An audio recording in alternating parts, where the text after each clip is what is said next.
David Licauco update. Ang gwapo pa ng dalawang opa na nag-get sa It's Showtime. And David Licauco and Kim Jisoo. Ang lakas niya maka-BL. Mga kapuso, mamaya Diba, na, never say never that. say die. Kasama nyo kami manonood online sa GMA Network social media accounts. YouTube, Facebook, 855 po yan. Kita Yun, no?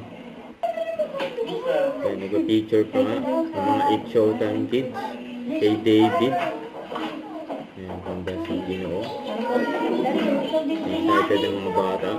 Nag-picture kay David. Yun, no? Thank you.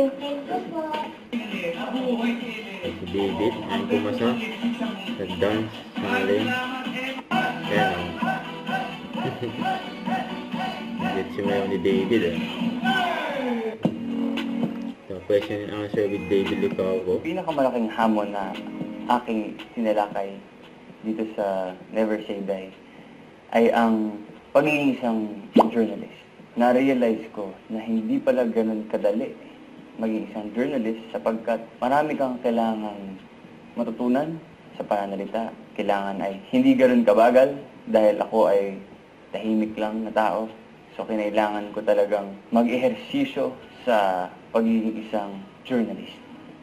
Tuwing hapunan, ako ay nag-jogging sapagkat ako ay sasama sa isang race and gusto ko talagang maging fit all the time. Kakabahan, matutuwa, baka hindi na sila matulog. Don't forget to subscribe, click the notification bell for more update. This is with Shorting Action Vlog. Stay tuned for more videos. See ya.